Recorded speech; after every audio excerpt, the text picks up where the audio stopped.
This is your final warning.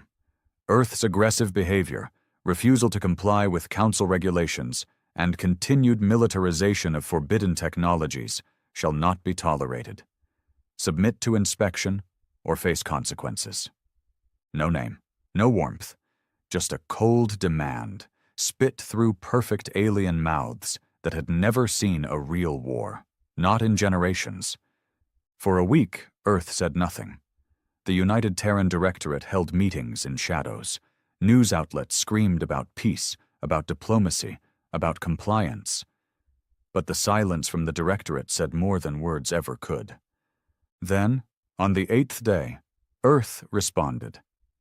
And every star listened. The response was delivered not through translators or diplomats, but by Commander Grant Maddox, a scarred veteran of the Martian insurgency, standing alone at the UN astral podium. His voice echoed across every galactic frequency, his face, flesh and steel, broadcast unfiltered.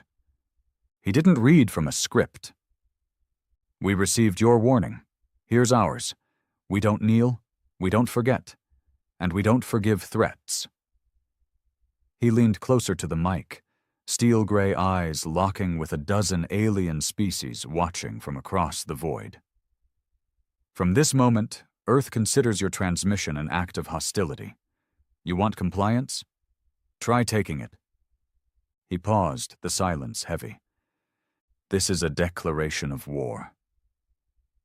The feed cut, not jammed, deliberately ended. What followed was chaos. The Council hadn't expected it. Earth was a Tier 2 civilization by their measures. Impressive, yes, but not a threat. Not something they feared. Just something they wanted under control. Like every other planet they'd bullied into submission. But Earth wasn't like the others. Earth remembered its history. Wars fought in trenches, in deserts, in shattered cities and frozen forests. Every generation of Earth had bled to build what stood now, and they weren't about to hand it over to a committee of smug aliens who'd never fired a bullet in anger. The first strike didn't come from the Council. It came from Earth. Within 48 hours, 3 border outposts belonging to the Council's observational command were wiped off the star map. No warning. No prisoners. Coordinated, silent strikes executed with surgical brutality. By the time Council fleets mobilized, Earth's navy had already vanished.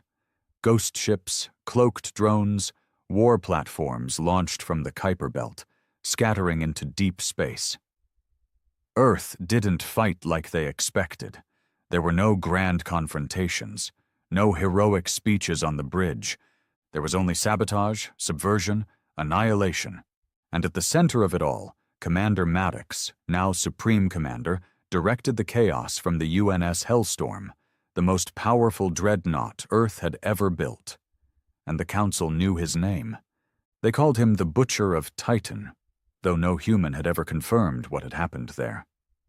Only that a Council fleet of 16 ships disappeared near Saturn's largest moon. Maddox had returned alone. The rest? The Council said it was a communications failure. Everyone else knew the truth. Now the Council was realizing too late that Earth had been preparing. While the aliens debated protocols and trade routes, Earth had been building war machines, training orbital shock divisions, designing AI that could think faster and strike harder than anything the Council had on record. They underestimated Earth. They underestimated humans. And now they were about to learn what that meant.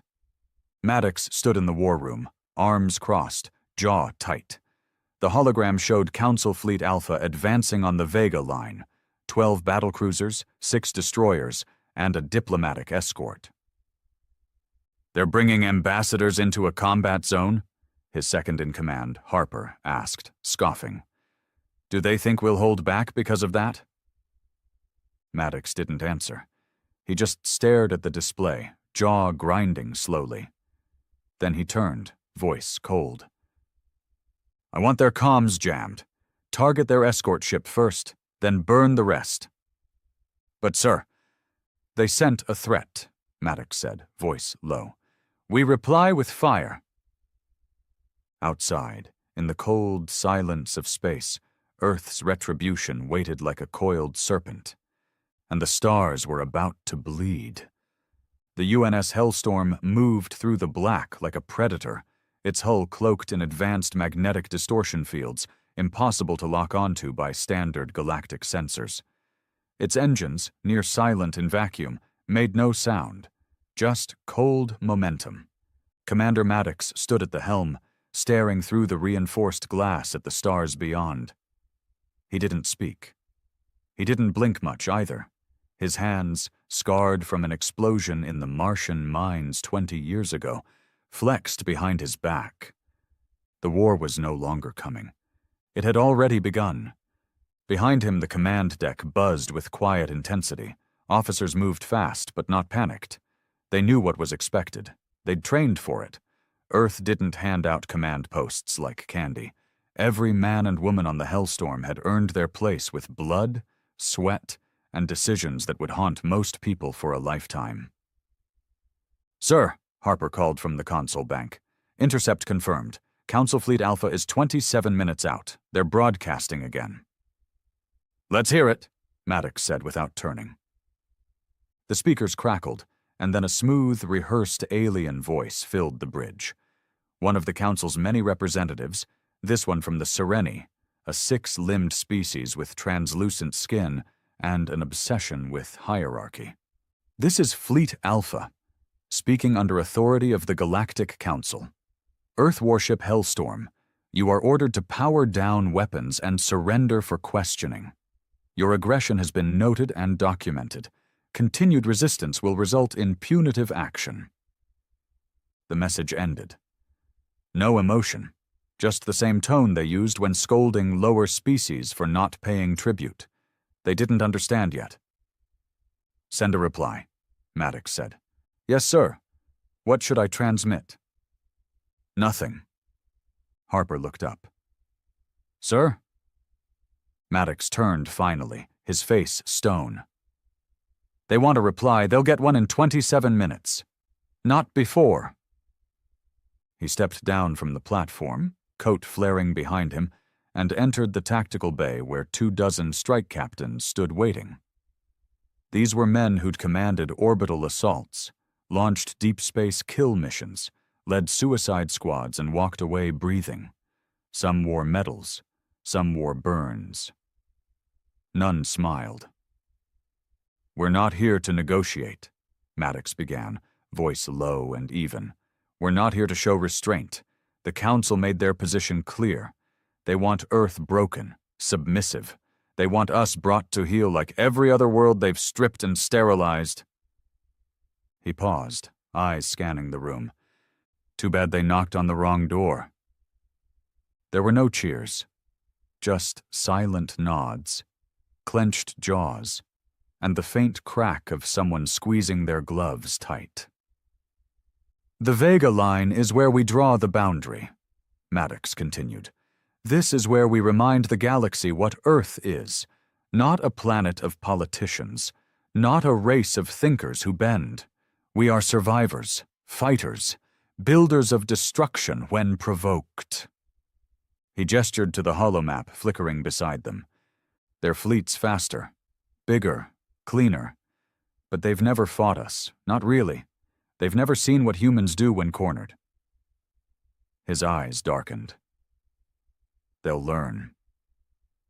Back on the bridge, as the strike captains moved to deploy orders to their own squadrons, Maddox leaned over Harper's shoulder, eyes fixed on the data streams. The Hellstorm wasn't alone. 3 stealth cruisers had already flanked the Council fleet, broadcasting 0 emissions. Drones, silent, small, deadly, were swarming in from the Oort cloud. And a kill satellite, disguised as a decommissioned mining rig, was charging its main railgun. All assets in place, Harper said. We've got 1 shot at this. We won't need 2. Harper hesitated, then added, I don't think they believe we're serious. About the war. Maddox didn't look up. Good. The minutes passed slowly. The kind of slow that makes men grip their weapons tighter. The kind of slow that makes your heartbeat sync with the red blip of an enemy warship on the screen. At precisely the 27-minute mark, Maddox nodded once. "All units, fire!" The response was instant. No countdown, no grand announcement. The satellite fired first. A tungsten slug the size of a van punched through space at Mach 40 and tore clean through the Council's diplomatic vessel, vaporizing it mid-sentence as they attempted another warning transmission. No warning, just silence, then fire. The stealth cruisers lit up next. Particle beams lanced into the Council's flank ships, rupturing hulls, triggering chain explosions as plasma cores vented raw energy into open space. The Hellstorm launched her first salvo, 6 warheads, each programmed to break into dozens of hypersonic darts, shredding shields and splitting cruisers in half. Council Fleet Alpha wasn't ready. They never saw it coming. And Maddox watched every second of it. Council ships scattered. Some tried to retreat. Others returned fire, but they were blind, scrambling. Their formations shattered in moments. Human tactics weren't elegant. They were brutal, feral, unpredictable, designed for one outcome only: devastation. The Council's command ship attempted a last-ditch transmission. It was jammed. Earth didn't care what they had to say anymore. On the Hellstorm's deck, officers reported one Council vessel escaping into subspace. Maddox let it go. "Let them run," he said. "Let them tell the others what they saw." He turned to Harper. "What's the count?" "Council fleet down to 3 partials. Rest destroyed. No human losses." Maddox exhaled. Not in relief. He expected nothing less. It was simply the breath of a man who now knew what came next.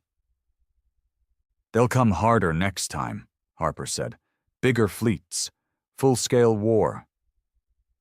"Good," Maddox said, voice dry. "It'll save us the trip." Across the stars, panic spread. Earth had broken that illusion in a single day, and the galaxy watched. Some races celebrated in secret, worlds long oppressed by Council doctrine, stripped of culture, dignity, or sovereignty. Others feared Earth now, wondering what kind of species would defy the galactic order so openly, so violently. But none understood yet. Not truly. Earth wasn't just rebelling. Earth was hunting, and Maddox had no intention of stopping with one fleet. In a classified bunker beneath the mountains of Patagonia, deep under Earth's crust, a meeting took place. No politicians, just warlords, directors of black programs, leaders of old-world militaries who'd been folded into the Terran Directorate after the unification. Maddox appeared by hollow. His image flickered in the cold light, but his words cut through. "We started this war. We end it on our terms. No retreats, no negotiations. The Council made their threat. Now they get to watch us dismantle their empire piece by piece." "What's the objective?" someone asked. Maddox didn't hesitate. "Victory."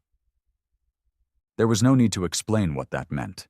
It didn't mean peace treaties or council seats. It meant the Council on their knees, or their ashes floating in the dark. The room fell quiet. Then came a question no one wanted to ask, but had to. "What if we lose?" Maddox's face hardened. "Then we make sure they remember what it cost to beat us, and they'll wish they hadn't." Back on the Hellstorm, Maddox watched footage of the Council survivors limping through space, engines sputtering, shields dead. Some were already breaking apart from system damage. And yet, he didn't feel satisfaction. This wasn't about revenge. This was about showing the truth, that humans weren't a species to be managed or tolerated. They were to be feared. He tapped a secure console. A file opened, labeled Operation Iron Gospel. A list of targeted council installations lit the screen. Research centers, trade hubs, key communication relays. They weren't just going to break fleets. They were going to shatter the foundation of council dominance, economically, militarily, ideologically. He stared at the top of the list. Veltrix Prime, the Council's Central Intelligence Archive. "Set course," he said coldly. "To Veltrix?" Harper asked, eyes wide. "We'll be deep in Council space. Suicidal." Maddox looked over, the corner of his mouth lifting. Not a smile, but something darker. "They started this war with a warning," he said. "Let's answer it with extinction." The UNS Hellstorm had been in silent warp for 40 hours, coasting through forbidden sectors of Council space that had been blacklisted by every major species. It was dangerous, uncharted, and unpredictable. But that's why Maddox had chosen it. No one expected humans to take the dark route. And that's where humans thrived, in the places others feared. Commander Grant Maddox hadn't slept in over a day. He didn't need to. His mind was sharper in war than in peace. Peace had dulled Earth, nearly killed it. War was clarity. War was purity. War was home. "Status report," he barked as he stepped onto the command deck. "Subspace stealth holding," Harper responded. "No contact with enemy sensors. No anomalies. Our estimated arrival at Veltrix Prime is 8 hours. Maddox nodded. He moved toward the holomap and looked at the looming red dot marked Veltrix Prime, the Council's Central Intelligence and Data Archive. Not just a storage facility. It was their brain. Everything from species histories to surveillance on independent colonies, blackmail dossiers, and war doctrine files were stored there. Earth's war wasn't going to be fought by brute force alone. This strike would be surgical decapitation. "We hit Veltrix, we cripple their coordination," Maddox said, eyes narrowed. "We don't just fight them, we blind them." Harper hesitated. "Sir, the facility is shielded, heavily. It's buried in a lunar crust, surrounded by 4 moons, and they've got over 2,000 defense platforms. It's suicide." Maddox turned to him, cold and calm. "Everything worth doing is—" He walked off the deck.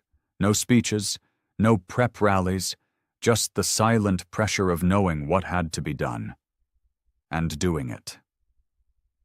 3 hours later, in the Hellstorm's black chamber, Maddox met with the Ghost Unit. No uniforms, no medals, just ghosts. These were men pulled from every shadow program Earth had run in the past 40 years. Some weren't even officially alive. Trained in sabotage, zero-G infiltration, orbital collapse, and neural warfare. Their leader, a man named Riker, bald, silent, skin like cracked steel, nodded once as Maddox entered. "This will be our last conversation," Maddox said bluntly. Riker didn't ask why. "You'll breach the outer shell through the maintenance shafts. Use the Havoc seeds. Nothing traceable. Get in, download everything we can, and plant the virus. The exit window will be 90 seconds after the strike begins." Riker just stared at him. Then, "What about extraction?" "You won't be extracted," Maddox said. "You're staying until the core collapses. You knew that when you signed up." Riker nodded once. "About time?" There were no goodbyes. Ghost Unit didn't do farewells. They just vanished into the prep chamber and suited up. Within 20 minutes, they were inside a stealth drop pod, cradled in the Hellstorm's ventral bay, ready to be fired like a bullet at the enemy's skull. Maddox watched the pod seal shut. 13 men. 13 chances to snap the galaxy's spine in one blow. He tapped a code into the terminal. "Pod launch in 30. Harper turned from the command console. "Sir, I need to ask, why now? Why not wait? We're winning the outer battles." "Because those outer battles are distractions," Maddox said without turning. "We destroy Veltrix. We destroy the illusion. They think they can manage us. This proves they can't even see us coming." He paused. "We're not trying to win peace anymore. We're trying to end the game entirely." Harper nodded, though tension knotted in his throat. He wasn't sure where the line was anymore. Maybe Earth had already crossed it. Maybe Maddox had never believed there was a line at all. The strike began with chaos. As the Hellstorm dropped from warp near Veltrix Prime's fourth moon, she didn't appear on sensors. She ripped through them. Her signal disruptors fried every surveillance net in a 1,000-mile radius. The satellites spun into useless fragments as EMP waves rolled out from her hull like sonic shock. 3 Council defense ships immediately moved to intercept, sleek and armed to the teeth. They didn't even get the chance to lock weapons. 2 were vaporized by kinetic slugs from orbital railguns Earth had positioned months ago, long before the war ever began. Covert ops Maddox himself had authorized under the name Project Salted Glass. The 3rd ship tried to run. It didn't make it more than a kilometer before a hyperspectral missile tore through its belly and shredded it into liquid debris. Now came the hammer. From the Hellstorm's belly, the Ghost Unit's pod launched silently. No heat signature, no propulsion trail, just raw velocity and silence. The pod streaked toward the Veltrix crust like a comet.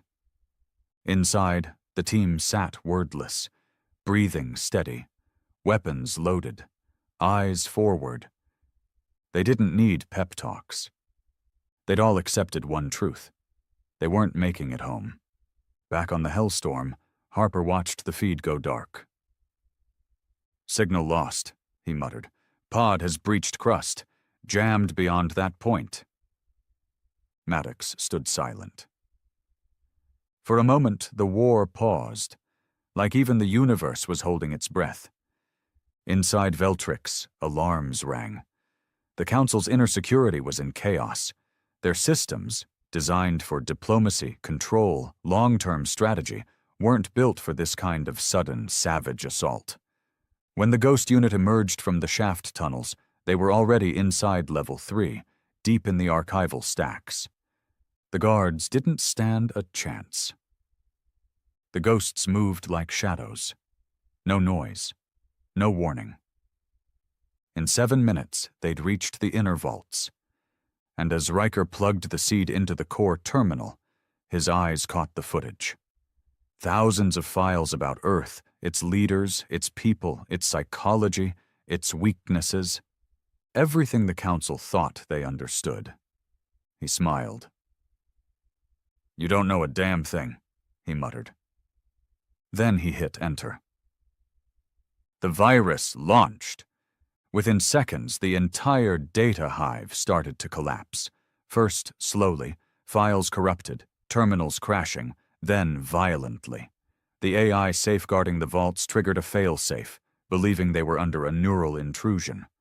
It began the Purge protocol. And that's when the ghosts detonated the Havoc seeds. The entire facility shook. Lights failed. Gravity failed. Heat levels spiked, then dropped as the inner vacuum systems spiraled out of control. And in those final seconds, Riker stood in the wreckage, the virus still eating, and muttered, "Earth sends its regards." Then everything went black. On the Hellstorm, Harper turned to Maddox. "Core collapse confirmed. We lost contact with the ghosts." "They did their job," Maddox said flatly. "Now we do ours." "What's our move?" Maddox walked back to the deck window. He stared at the distant remains of Veltrix Prime as the moons began to shift from the gravitational disruption of the core collapse. "Now," he said, "we start breaking planets." Harper looked at him, eyes narrowing. "Is this still about the Council?" "No," Maddox said, voice a low growl. "This is about Earth's place in the galaxy. This is about making sure the next time anyone out there thinks about threatening us, They remember this day and decide to die quietly instead. He turned to the crew. Set a course for Council Central. You mean the core ring? Harper asked, stunned. We don't have authorization. We don't need it. That's not a battlefield. It's a political sanctuary. Not anymore, Maddox said. Now it's a target. In the Council's inner sanctum, news of Veltrix's fall hit like a solar flare. The high voice collapsed mid-sentence. Panicked councilors screamed for evacuation. Debates were abandoned, protocols thrown out. Whole species were suddenly reconsidering their allegiance. Earth hadn't just retaliated. They'd struck at the Council's brain. And the message was clear. You're not gods. You're not safe. And you're next. The UNS Hellstorm slipped through the dead zone between the shattered remains of Veltrix Prime and the edge of the core ring. The dark matter drives hummed low, barely audible through the hull. Earth's flagship wasn't rushing anymore. It was hunting. Maddox stood alone in the observation chamber. Around him, the stars were still. Cold, uncaring, just like him. He hadn't slept since Veltrix fell. Didn't need to. He didn't dream. The war had burned that out of him long ago. Some men fought for peace. Maddox fought because there was no peace left worth saving. The door slid open. Harper entered, slower than usual. Council Core Ring has begun mass mobilization. 8 carrier-class fleets, 2 dreadnoughts, and at least 4 planetary shield systems coming online. He paused. They've locked down their inner systems. No ships in or out. Maddox didn't look at him. Cowards hide behind walls. Kings die behind them. Harper stepped forward, voice lower. Sir, this isn't like Veltrix. These are their capitals, not soft targets. If we strike now, we're not just killing their command. We're risking the whole spiral falling into chaos. Civil war, species collapse, famine. We're talking billions. Maddox finally turned, eyes steel.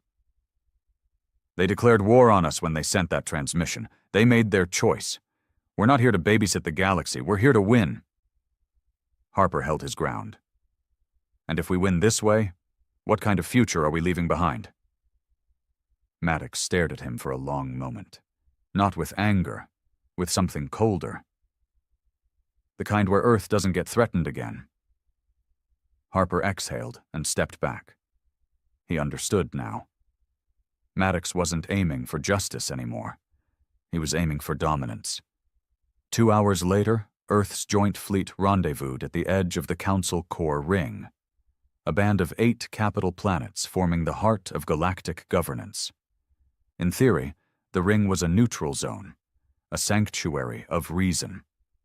That's what the Council always claimed.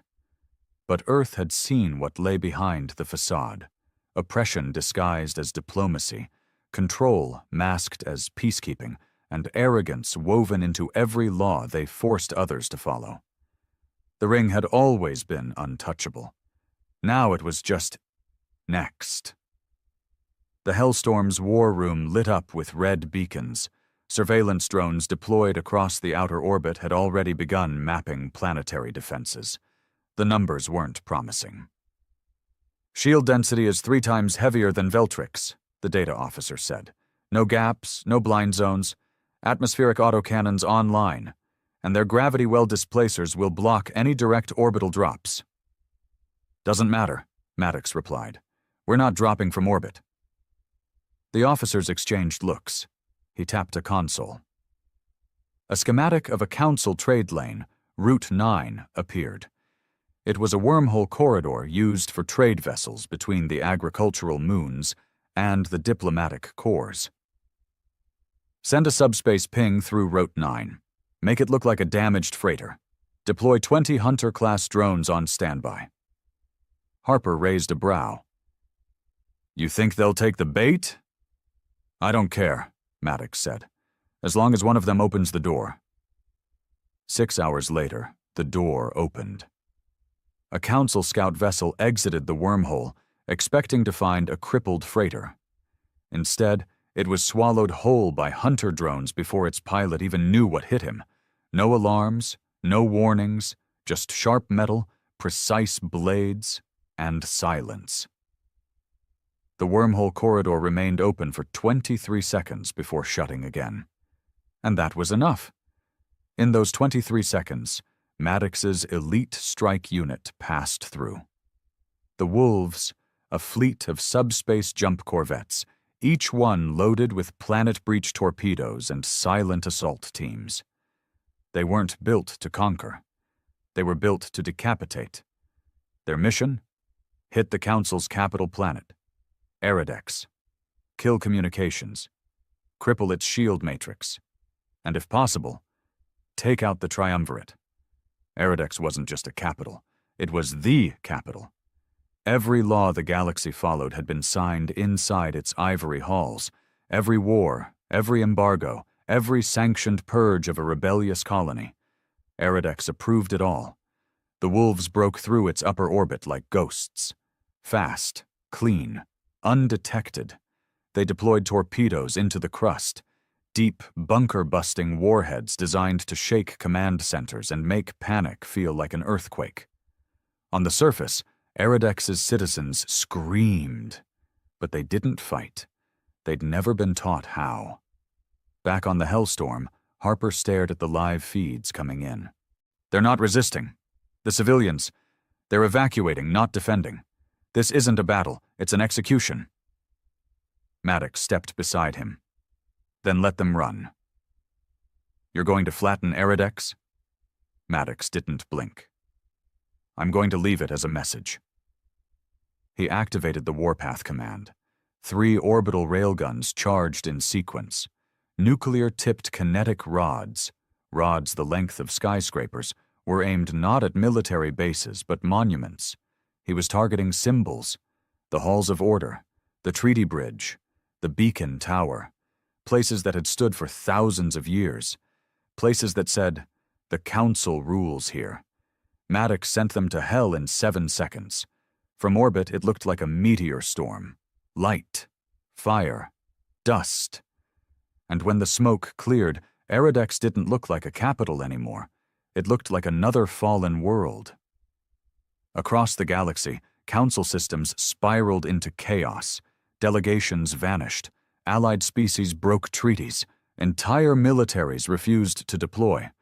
For the first time in centuries, the galaxy realized the truth. Earth wasn't asking for a seat at the table. It was flipping the table and burning the room down. On the planet Daresh, where the Council's second intelligence branch had once flourished, local security forces mutinied and surrendered to an incoming Earth corvette without a single shot fired. On the gas moon, Serevi, 12 Council envoys were executed by their own guards, who claimed they refused to die for a dying empire. And in the diplomatic corps of Taurus, a banner was raised, black, bearing the insignia of Earth's Directorate, and underneath it the words, "We remember Veltrix." But not everyone celebrated.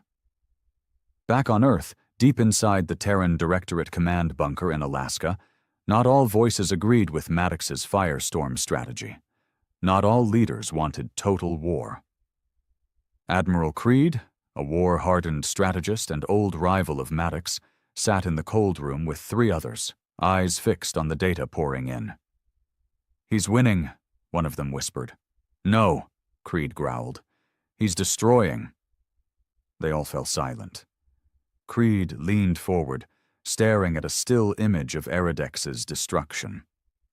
"He's not trying to protect Earth anymore. He's trying to remake the galaxy." Someone asked, "Should we recall him?" Creed looked at them like they'd grown another head. "You recall Maddox," he said, "and he won't come back in cuffs. He'll come back with guns." On the Hellstorm, Maddox stood at the front of the command deck, watching as the core ring's remaining planets began to power down shields, one by one, not because they surrendered, but because their power grids were failing. Veltrix had held the knowledge. Areridex held the will. With both gone, the rest was just collapse. Harper approached him again. "It's over." Maddox shook his head slowly. "Number not yet." Harper swallowed. "Then what's next?" Maddox turned, voice like steel. "We find the last council planet that still thinks they can talk to us." "And?" Maddox's eyes burned. "We show them Earth doesn't talk anymore." Areridex was gone. Not just bombed, not just defeated, erased. From orbit, the capital of the Galactic Council looked like a wounded animal, burning, broken, and twitching in its final moments. Smoke curled into space. The treaty bridge lay in glowing ruins, snapped in half like a spine. The halls of order, once a symbol of stability, was now a black crater, still smoldering days after the railguns had struck. The world would never walk again. But Maddox didn't look away. He stood at the command platform of the UNS Hellstorm, eyes locked on the broken planet like it owed him something, like he was daring it to speak. It didn't. No council broadcasts came through, no pleas, no retaliatory declarations, just silence. Behind him, Harper finally spoke. "We've confirmed it. The last active triumvirate member escaped to Lyrix.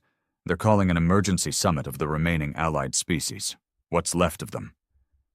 Maddox's voice was razor sharp. "Summit?" "Yes, sir. They're trying to regroup, reorganize, I guess, decide what the future looks like." Maddox turned. "They had their future. We gave it back to them. Burning." He stepped toward the map console and zoomed in on the Lyrix system. It was beautiful. 7 orbiting moons, golden nebulae swirling in the background, and a surface city built atop cliffs made of glass-like stone. Lyrix was ancient, unscarred, one of the last untouched council planets, and now it was hosting the last of the cowards. "They're going to try to reassert control," Harper said. "Spin it as Earth's madness, beg the outer colonies for support, maybe even start talks with the Kralin." Maddox stared at the star map. "We're not giving them the chance."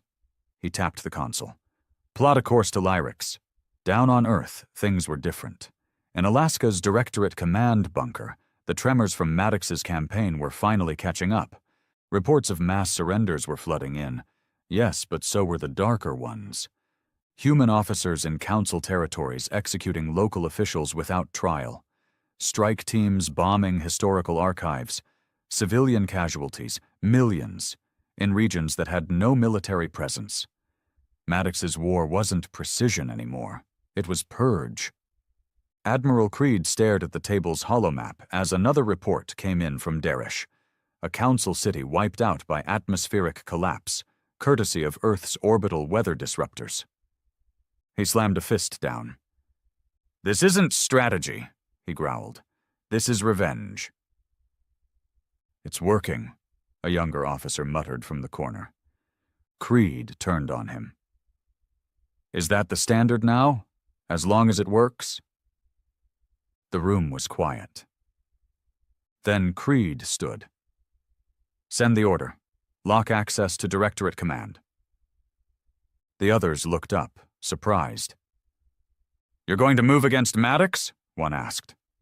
"I'm not moving against him," Creed said. "I'm going to remind him that Earth still has a soul." The Hellstorm reached Lyrix orbit in just under 12 hours. The Council didn't fight. Their planetary shields powered up, then powered down. It wasn't surrender. It was acceptance. A transmission came through before Earth could even fire a shot. It was audio only. A raspy, exhausted voice. Eshtan, the last surviving member of the Triumvirate. "There is no fight left in us," the alien said. "We see now what humanity has become. You wanted fear, Commander Maddox. You've earned it. You wanted respect. You've stolen it. But if you burn us here too, what's left? What are you trying to build?" Maddox didn't answer. He ended the transmission, then walked down to the Hellstorm's deployment bay. He didn't send a team this time. He went himself. Maddox's dropship descended like a thunderbolt. The skies over Lyrix cracked with sonic booms as his escort fleet broke atmosphere, circling above in silent intimidation. No weapons fired, no resistance. Lyrix had already died. It just hadn't fallen yet.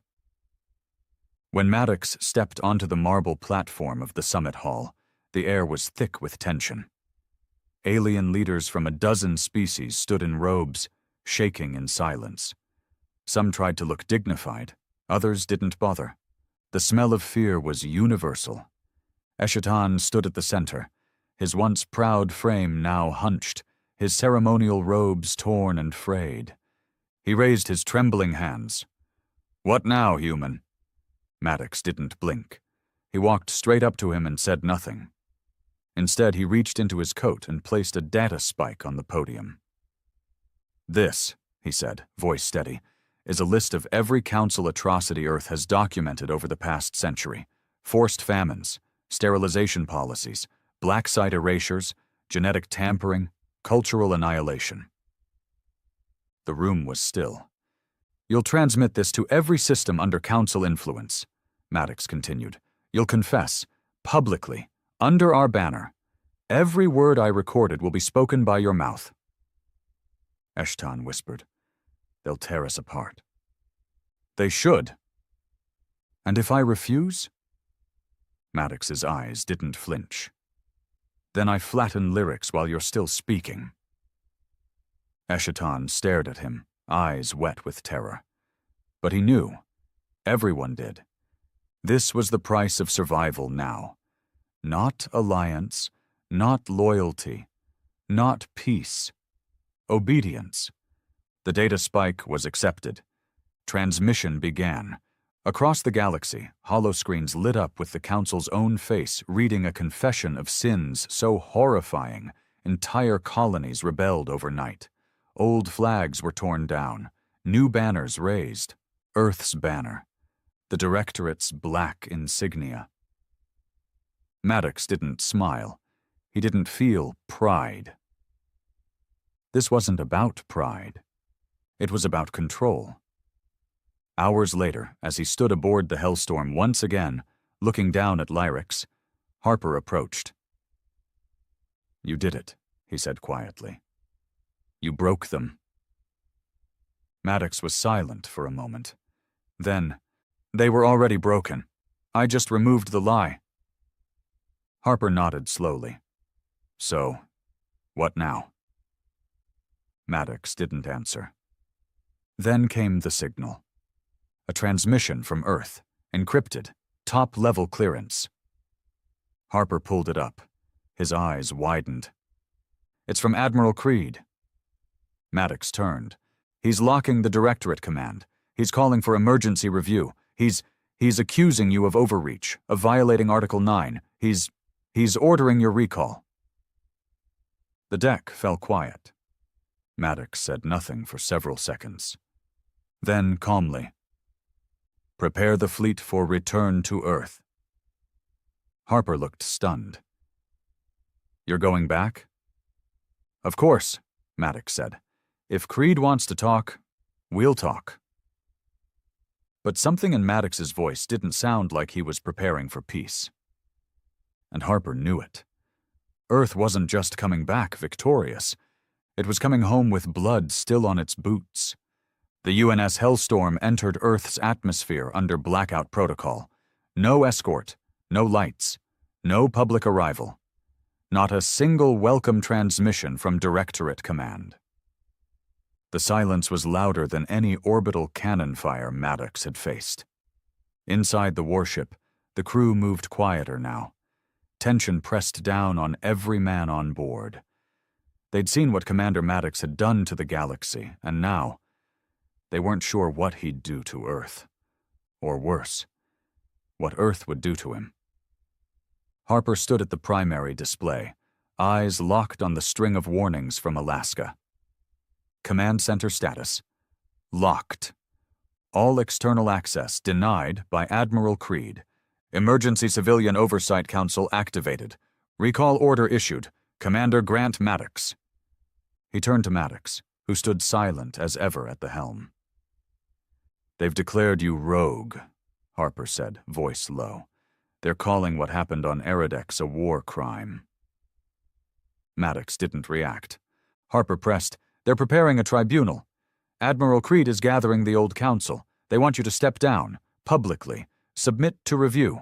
They say you're dangerous. Maddox's jaw tensed, eyes locked on Earth's slow spin outside the viewport. After all we've done, Harper said, this is how they thank us. They're not thanking us, Maddox replied coldly. They're afraid. He stepped away from the glass. They think they can put the fire back in the cage. 3 hours later, Maddox stepped off the Hellstorm and onto Terran soil for the first time in 4 years. No crowds, no banners, only the cold wind of the Alaskan plateau and a dozen black-armored soldiers standing between him and Directorate Command. At the front stood Admiral Creed. Still tall, still iron-backed. His uniform was crisp, but there was a hollowness in his face, like even he knew this confrontation was overdue. Maddox walked until the soldiers raised their weapons. Creed raised a hand, stopping them. Maddox, Admiral, you're under review for Article 9 violations. You're to surrender your rank and command immediately. Maddox looked past him at the Directorate Tower. You locked the place down. Because you gave us no choice. You think Earth's safe now? Maddox said, stepping closer. You think those council species will forget what we did just because we put out a few fires? Creed didn't flinch. I think we don't solve tyranny by becoming it. Maddox narrowed his eyes. I didn't start this war, Creed. I finished it. You burned billions. I protected billions more. Creed stepped forward, jaw tight. Number, you built an empire with blood and terror, and now you want to come home wearing a crown. Maddox's voice dropped to a growl. We bled for this planet. We watched men choke in space to keep this place breathing. And now you want to take it back? You want to bury the cost because it makes you uncomfortable? Creed snapped. This isn't about comfort. It's about control. Maddox smiled coldly. Exactly. Back inside Directorate Command, chaos was spreading. Not among the politicians, but among the soldiers. Maddox's name still carried weight. His victories had bought more loyalty than any flag. He didn't need propaganda. He had reputation. Outside the base, across Earth's major defense zones, whispers were turning into rumblings. Some called him a war criminal. Others, a savior. That night, in a secured hangar in East Africa, an encrypted message was broadcast to every branch of the Earth Military Command. The message was short. Maddox's face. One sentence. The war isn't over until Earth owns the peace. It was all it took. Bases began going dark. Transports lifted off without orders. Subfleets unlinked from EarthNet and rerouted toward Alaska. Creed saw it happening in real time. He's calling a loyalist uprising, one aide shouted. No, Creed muttered. He's calling for a new Earth. Maddox didn't storm the tower. He waited. Let the message spread. Let the weight of what he'd done out there settle on the home front. Let people remember that while Earth had sat behind walls, he had taken the fire to the stars. By sunrise, 4 entire orbital divisions had declared support for Maddox. By noon, 10 more had gone silent, refusing to respond to Creed's command. By nightfall, the outer colonies began broadcasting their allegiance to Maddox, begging him not to surrender. In the depths of Directorate Command, Creed stared at the final report. Maddox has over 50% of Terran military assets under unofficial control. If he marches on command, there will be civil war. He stood slowly. I need to speak to him. Alone. His officers objected, but he was done hiding behind orders. They met again that night. Inside a neutral zone. a former UN bunker from the pre-unification wars. Just 2 men. No guards, no tech. Stone, steel, silence. Creed entered first, coat flapping in the wind. Maddox stood at the far end, watching the empty walls. "You made yourself a myth," Creed said. "No," Maddox said without turning. "The galaxy made me a monster. I just learned to control it." Creed exhaled, walking closer. "You're not the man I remember. I'm not the man Earth needed during peace. I'm the man it needed during war." Creed's voice cracked just slightly. "What about now? What does it need now?" Maddox finally turned. And for the first time, there was something in his eyes that wasn't fury or resolve. It was conflict. Creed stepped closer. "You don't have to burn it all down, Grant." Maddox looked him in the eye. "I already did." For 10 seconds, neither spoke. Then Creed nodded once. "I won't stand in your way." Maddox didn't nod back. He just walked past him, out of the bunker, and into history. The next day, the Directorate Council was dissolved. Maddox did not seize power with guns. He didn't need to. The people gave it to him. The soldiers cheered. The colonies aligned. Earth didn't elect him. They surrendered to him, willingly. There was no coup. There was only inevitability. And just like that, the war hero who had once answered a threat with fire now ruled the planet that had sent him to burn. The banners changed overnight. Where the Terran Directorate flag once hung, now flew a sharper emblem. Black steel wings surrounding a blood-red circle, the mark of the Sovereign Earth Command. Maddox never gave a speech. He never claimed a throne. He just occupied the silence left behind after the Council collapsed and Earth surrendered to its own fear. There was no formal announcement, no press conference. He simply stepped into the vacuum of leadership, and nobody had the courage to ask him to step back out. In every capital across Earth, from the spires of New Shanghai to the buried metros of free Europa, his image flickered on the hollow screens. Unreadable eyes, voice always clipped, promises never grandiose, just cold, hard truths. "We aren't in peace. We're in control." That was all he said. And that was enough. Within weeks, Earth's military underwent complete restructuring. Old loyalties were burned. New ones were sworn. Every general who hesitated was reassigned or vanished. Officers who had resisted Maddox's wartime orders found themselves posted in dead sectors with no power, no comms, and no command. Civilian oversight councils were quietly disbanded, their archives deleted. No riots broke out, because most of them were already gone by the time the people even knew they existed. By the end of the first month, Earth had become what the Council had always feared it would. A unified species, under one voice, with nothing left to fear, and nothing holding it back. But in the ashes of order, rebellion always flickers. And deep beneath the Atlantic, in an old maintenance level of a decommissioned orbital railgate, it burned quietly. She was no soldier. Not anymore. But Lieutenant Maeva Halden had once served under Maddox in the Martian insurgency.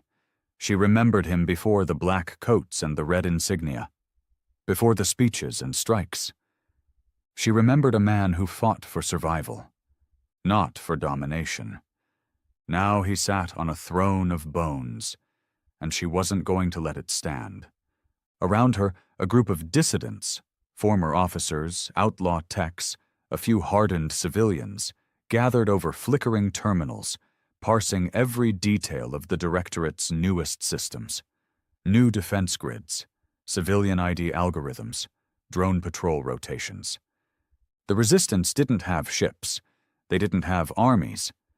But they had something else. The one weapon Maddox couldn't see coming. They had the truth. Back in the Sovereign Command Tower, Harper walked alongside Maddox, watching as engineers installed new biometric locks and automated defense arrays. "You've stabilized most of the colonies," Harper reported. "Lyra 4 pledged allegiance yesterday, and Titan's population finally stopped protesting the food taxes." Maddox said nothing. He studied the build schematics in front of him with surgical coldness. "But there's something else," Harper added, lowering his voice. "A leak." Maddox's eyes flicked toward him. Harper swallowed. "Old files, video logs from Veltrix, the Ghost Unit's final broadcast. Someone recovered the deleted cache. They're spreading it." "What does it show?" Harper paused. "It shows Riker, saying they were ordered to die. It shows that we pulled the plug before extraction, that you never planned to bring them home." Maddox didn't blink. "I didn't." Harper stared at him. "It's going viral." Maddox turned away. "Let them watch. Let them see what this piece costs." Harper pressed, quieter now. "But they're calling you a murderer, a traitor. Some are saying, you killed your own men." "I gave them victory," Maddox said, jaw clenched, "and history only remembers who wins." But outside the sterile halls of Sovereign Earth, the cracks were forming. The leak was spreading faster than any virus. Across underground networks, deep stream forums, black channels in the asteroid belts, people were listening. Riker's face, Riker's voice, his blood-covered helmet shaking as he shouted into the last uplink. He knew, he always knew. We weren't coming back. Maddox called this sacrifice, but it was a cover-up. They wanted us dead because we knew too much, because we were the only ones who saw the truth. Veltrix wasn't justice, it was cleansing. The words echoed like a hammer against Maddox's pristine armor. In the Atlantic bunker, Maeva watched the playback again, fists clenched. She turned to the others. "We get this into the colonies." "They'll block it," one said. "Not if we go through the old trade relays. They've been decommissioned, but the signal lines still run under the southern ring. We jack in. We loop the signal through all the outer colonies and the trade moons in the Vega corridor." One of the techs nodded. "We can patch it through every non-aligned station." Maeva looked up. "Then we light the fire." 3 days later, chaos exploded across the fringes of Earth's control. Minor colonies began refusing supply shipments. Pirate broadcasts jammed the Sovereign frequency. A destroyer from the 9th Terran Fleet outright defected, jamming Riker's broadcast on loop from its main comms tower. "He left us to die. He burns what he can't control." Maddox watched it all unfold from the war room. He didn't blink. He just stared at the tactical display while red zones began to bloom on Earth's influence map like spreading blood. Harper paced behind him. "If we let this grow, we're going to lose control of the outer systems. People are believing it." "Then we burn the outer systems," Maddox said. Harper stopped. "You're not serious." Maddox turned slowly. "I told you, we're not trying to win a popularity contest. We're securing humanity's place in the galaxy. This isn't about opinion. It's about obedience." Harper's mouth opened, then shut. He had no response. Hours later, Earth deployed Protocol Obsidian, a classified purge command buried deep inside the pre-war Black archives. It authorized the erasure of any rogue communication network, station, or ship deemed a threat to Terran security. No trials, no warnings, just deletion. Satellites fired on their own colonies. Civilian relays exploded mid-transmission. On Mars outposts, drones marched through settlements, tearing out transmission dishes and torching broadcast towers. Harper watched the reports roll in like a storm. Civilian deaths. Unconfirmed. Infrastructure loss, extreme. Rebellion status, silenced. For now, he turned to Maddox. This isn't war anymore. Maddox stared at the screen. Number, it's control. But he didn't see what came next. In the shadows of a mining rig on Callisto, a final hidden signal was sent. A backup archive of Riker's full logs, complete, uncut. Not just the broadcast, the real mission files. Voice logs, tactical recordings, confessions, including Maddox's own intercepted audio file. No extraction. We don't need witnesses. Let their deaths be the fire that cements our narrative. The words would reach every rebel cell in the quadrant, every surviving ghost in exile, every officer with a shred of doubt left in their blood. Maeva Halden listened one last time as the signal went live. Then she looked at her people. This time we don't just expose him. We go back to Earth. Earth's sky was no longer silent. Over the Pacific quadrant, 25 unauthorized ships dropped from subspace, flying low under the old radar net, military grade, stolen or defected, their IDs scrambled, signals encrypted. But Maddox didn't need identification to know who they were. The rebellion had returned, and they'd come armed with more than weapons. They came with proof. In the command tower, red alerts blared across the holoscreens. Civilian channels were jammed. The Sovereign Earth AI scrambled to intercept corrupted signals, but it was already too late.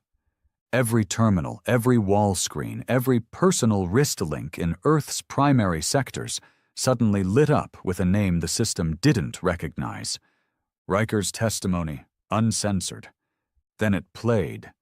The complete logs, Maddox's voice, the order to leave them behind, surveillance footage of civilians gunned down under Obsidian Protocol, collateral denied, deaths justified as stabilization collateral.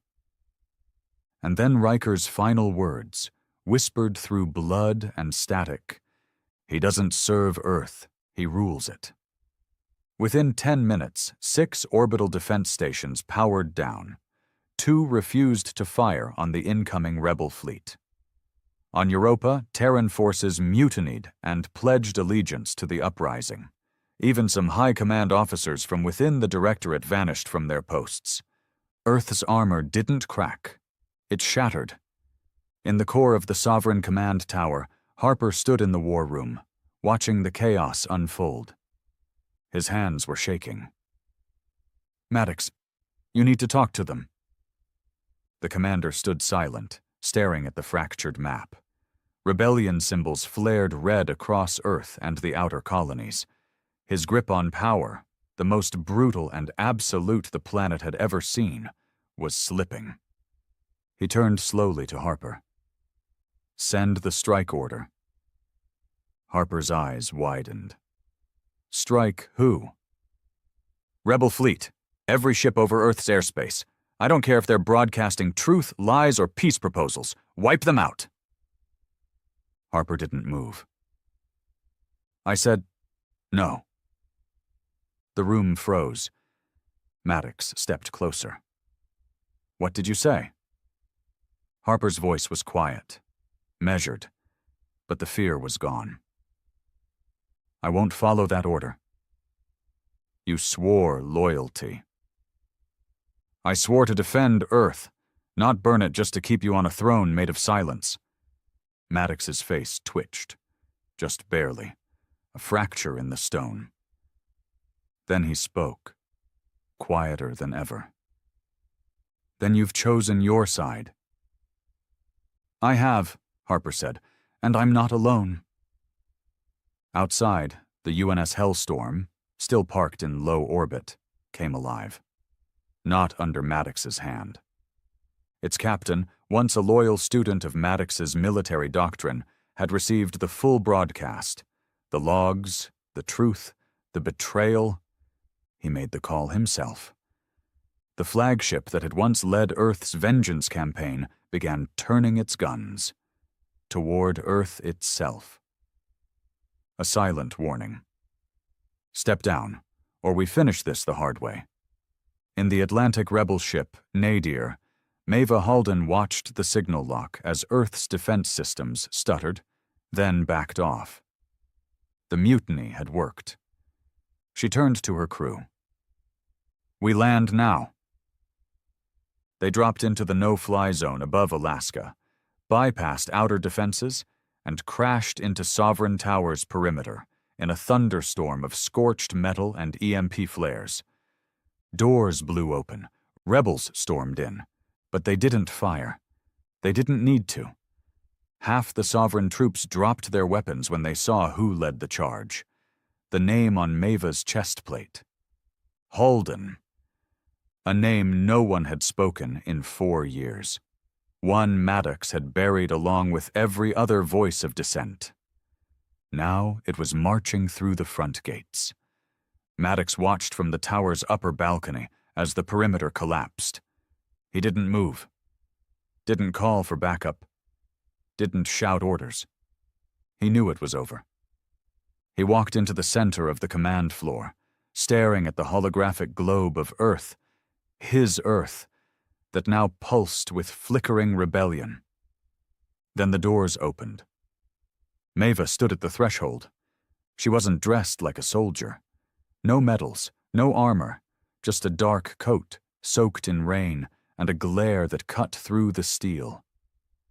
The same woman who once stood beside him on Martian soil, bleeding and swearing that Earth would never fall again. Now she looked at him like he was the very thing she swore to fight. Maddox didn't blink. "So," he said, "you made it home." She stepped in. "You took home and turned it into a weapon." He tilted his head. "You think I wanted this? You think I liked sending Riker to die? You think I liked sacrificing men who would have followed me to hell?" Maeva didn't answer. Maddox stepped forward, voice cold, clipped, but cracked around the edges. "I didn't become this because I wanted to rule. I became this because I was the only one who had the spine to protect Earth when everyone else wanted to negotiate with the galaxy." Maeva stared at him. "You didn't protect Earth. You remade it in your image, and now it's falling apart." "I kept it alive," he growled. "At any cost." "At every cost," she snapped. "You broke the galaxy, and now you've broken us too." They stared at each other, frozen in time. Thunder cracked above them. The walls shook as rebel forces seized the upper levels. Maddox's jaw tensed. "I could kill you right now." Maeva didn't flinch. "Try." But he didn't move. Because somewhere deep inside, even he knew. She was already the one with the weapon. The truth. And that was the one thing he couldn't shoot. He walked slowly toward the window, looking out at the falling rain and the glowing skyline. The rebellion had not come with missiles. It had come with memories. And Earth, tired of violence, had finally remembered what it meant to choose. "You're here to arrest me?" he said softly. Maeva lowered her eyes. "No." "Then what?" "To end this, with dignity, before someone else does it with your blood." A long silence. Then Maddox turned back to her. Something in his face was finally tired. Not defeated, but tired. "Dignity?" He repeated it like it was a word from a foreign language. "I left that on Titan." He walked to the command console, slowly, entered a key code. The holograms vanished, all security systems powered down. No fight, no resistance, just surrender. He looked at her. "It ends here, then." Maeva nodded. "Yeah, it ends here." 2 days later, Grant Maddox stood before the Terran Council, reinstated, reformed, and now built on open charter law. Civilian-led, transparent, watching him like hawks over a battlefield. He didn't argue, didn't plead. He just stood. When asked if he had anything to say in his defense, he simply said, "I did what I thought Earth needed. I was wrong." The tribunal didn't sentence him to death. They didn't make him a martyr. They sentenced him to exile, stripped of rank, identity, authority. No longer a symbol, no longer a commander, just a man in a shadow. Some said it was mercy, others said it was justice. Only Maddox knew it was both. He left Earth in silence, no ship, no escort, just a one-man transport to the outer rim where no council or fleet or banner could follow. He never looked back. Years later, the galaxy remembered the war. They remembered the flames, the rebellion, the trials. Some called Maddox a monster, others a savior. But history never agreed. Because that's what war does. It leaves truth buried in the ash and lets the survivors argue